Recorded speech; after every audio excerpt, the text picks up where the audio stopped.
So you can imagine how a HIV patient or hepatitis B patient sleeps at night, knowing that they've been suffering from this disease and they've not been able to disclose to any of their close relatives. They are often worried that someone might get hold of their documents and get to know what they're suffering from. They are always worried that someone might get hold of their medication and get to know what they're suffering from and all that. So these patients are usually insecure and all that, they are not free. You can imagine you as a person, like all of us, everyone has secrets. Every one of us has secrets, so we have those deepest secrets that you do not want anyone to know about, right?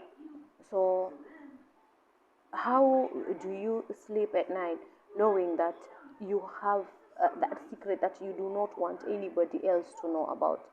Do you sleep peaceful? No, right? Like, you just have that secret that you do not want anyone to find out about it. It's just only you and God. Yeah, right? So you're worried if just in case someone else knows about it, you're worried if they might come clean and talk about it, and expose you and all that. So you're that worried, most of the time, right? Because you do not want anyone to find out about it and all that. So you can imagine how HIV or HBV patients who are not able to disclose to their close relatives, who do not get support from their close relatives, sleep at night. How do they? How are they able to survive? How do they feel? It is stigma, right? Hi everyone, welcome back to my YouTube channel. I'm Dr. Fatma Salim. Today I will be addressing about stigma in HIV and hepatitis B.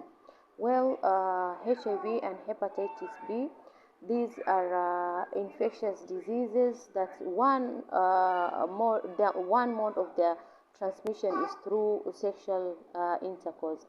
But that's just one out of so many other mode of transmission. There are various ways of one getting infected by this by HIV or hepatitis B, which includes sharing of sharp objects, sorry about that, mother to child transmission, through like maybe treating or managing, like for those healthcare personnel, some get to be infected through some procedures when you're conducting a procedure, and then you prickle yourself and all that, even though these are minimal chances of one getting infected, because if you prickle yourself with a needle and all that, the chance is very minimal, about 0.03%, so but there, as much as there are different ways of one getting infected, people chose only one way, only one mode of transmission, and they're stigmatizing these patients with HIV and hepatitis B for that. If anyone who has HIV or hepatitis B, someone believes that it's because of their bad habits, sleeping around with people and all that, even though sexual transmission is one of the mode of transmission of these diseases. But it does not mean that all sexual activities are illegal. It does not mean that someone sleeps around. Sometimes you're just at home, minding your own business, behaving, being disciplined enough and all that, but you still get it through your partner. It doesn't mean that you've been sleeping around. It doesn't mean that, sometimes you get married to somebody who did not even disclose to you in the first place that they have it. How many of you before get to check your statuses before you get married? Very few. Very few. In fact, people are very defensive when you bring out this topic, when you're asking someone to get tested before you get married and all that, So people become defensive, and most of the time, people literally decide to break up because they don't want to be tested. People believe that, or they feel like, this person is doubting me already, so why should I get married to this person and all that. There are all these sorts of things that are there. But most importantly, there are different ways of which one can be infected. It does not necessarily mean that when one is infected, it's because they had some bad habitual behaviors, in the sense that they were sleeping around and all that. That's why they caught the infection. One. Two, there is this belief that people do not know, first of all, how this can be transmitted. So most people do not know how it is transmitted, but they query, or they've they come to believe that, it can be transmitted through coughing or through touching that person and all that.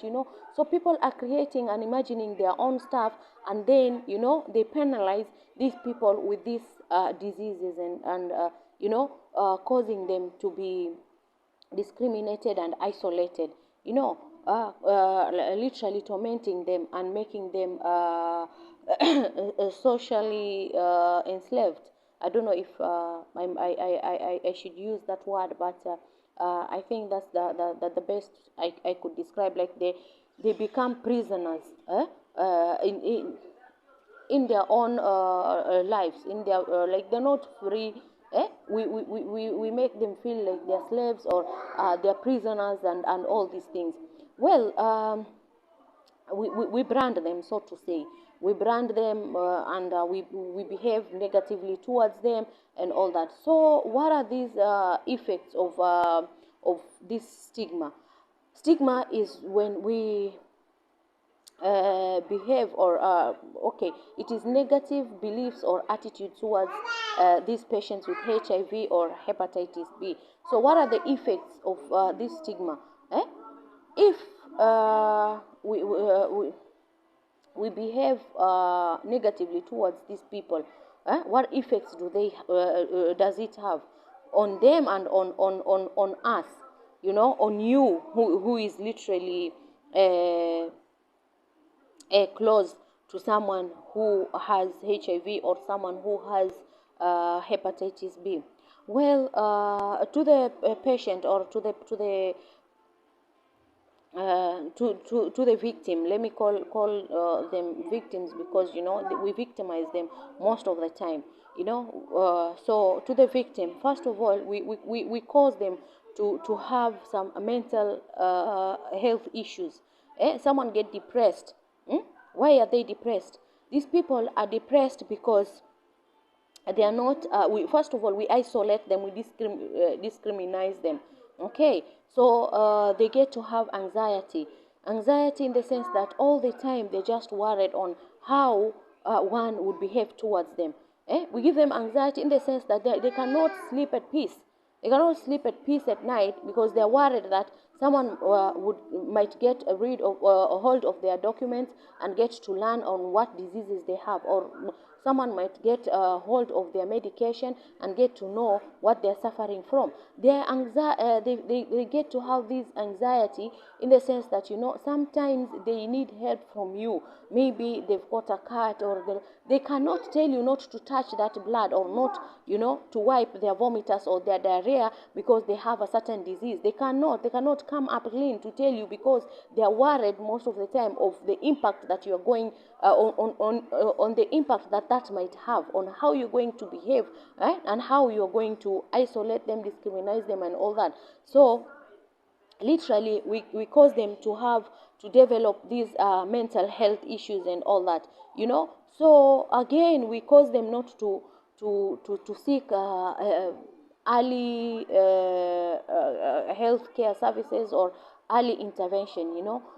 Usually they go to a hospital when it's already late, when they're already facing the complications of the disease, or they're at the severity stages of this disease. Okay, so literally we are actually causing them to have more issues.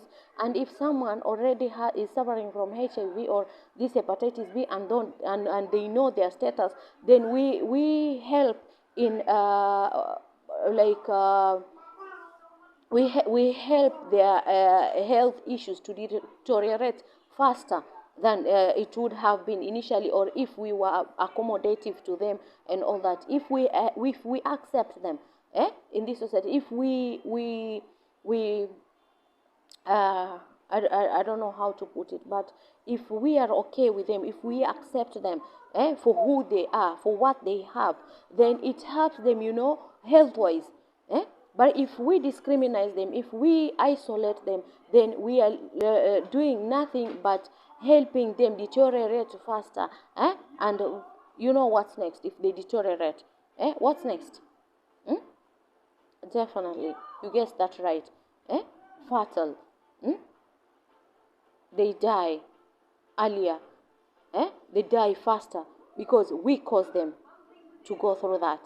Okay, so what are the effects of this stigma to us who are discriminating these patients or these victims? What impact does the stigma has? If this is how we behave towards them, do you think they would come up clean? They would come out clean and get checked and inform us that they have this disease? No, they would not. Okay, first of all, they go to the hospital when it is very late. And even though it is very late, they will not come clean and tell you that, my daughter or my brother, I have this. I'm going through this. They don't tell you. So if someone who is that close to you is severely sick and needs your help and has not disclosed to you that they have this disease, so that you can take the necessary precautions, so that you can protect yourself, what do you think happens? You end up exposing yourself to those things that would literally get you infected in the first place. So transmission becomes very easy, very imminent. Like very, very easy. You can easily get this infection because you've not given them the chance to come out clean. Because we are too judgmental. We judge people so fast, too fast. And because we don't know the mode of transmission, we don't even know how to protect ourselves. We don't even know in the first place that these people are suffering from HIV or hepatitis B, that we need to take precautions. We don't know all this. So what do we end up doing? We end up literally exposing ourselves to these infections easily, just like that. Because of our own negative attitude. Just like that. So we are endangering our lives, we are endangering ourselves because we refuse to be we refuse to be acceptive. We refuse to be to be kind and to accept them for who they are. So the impact is that we get to be infected without our knowledge, because definitely you will not be there when someone close to you is suffering. For instance, someone vomited or someone has diarrhea. You cannot just leave that diarrhea unattended or that vomitus unattended. What do? Someone closer to you has this cut and they're bleeding profusely. Do you even think before you go to help them? No. You just rush to help them. You rush to touch their blood and all that. So because they've not disclosed their status to you, you assume that they are okay and they're as normal as you. Or they don't have these infectious diseases. So hardly does one take these precautions. Okay. So how do we create this negativity and negative attitude and beliefs towards them? How do we create that? Someone tells you, someone discloses about their status. What do? You start now isolating yourself first of all. Okay? You don't want to touch their skin. You don't want to even wear that dress or cloth that you used to share. You don't want all those things. You start isolating them. Even if you used to share plates and all that randomly, now you have a specific plate that is for that person. A specific seat that is for that person. This is how we do it, consciously or unconsciously. We do it. Okay? Because most of you do not know how this is transmitted. So you start taking precautions and being defensive in a wrong way, to which affects them, to which has a negative impact towards them. Now they start feeling like, oh, now I am being isolated because I came clean. I told this person, because by the time that person, first of all, by the time that person tells you what they have, what they are going through, it's because they care for you. So they come clean because they care for you. Okay, but what do we do? What do we do when someone comes clean? First of all, we don't keep it a secret, do we? Very few people will keep that a secret. No, but you rush to your brother. Hey, do you know so-and-so has this disease? Do you know so-and-so was diagnosed with this disease? Okay, now we need to do ABCD. You gang up against that person. So these are this is how we create that negativity and these beliefs that we have. So we start isolating these people, these victims. We start isolating them. We behave negatively towards them. We don't even involve them in some of our things and all that. And at times, someone is severely sick and they need your help. Instead of you gearing on, putting the protective measures and all that, you don't. No, you leave that person just like that to be attended by professional. No, we cannot touch the blood. We cannot touch this and that. Yes, you can. Definitely you can. Just put on the protective gears, wear your gloves, wear what, and help them. No, but we don't do that. When someone is literally vomiting, you rush. You run away from them. You leave them helpless. Or you take them to the hospital and you abandon them there. So for this reason, people don't come out clean. But is it fair? Is it fair?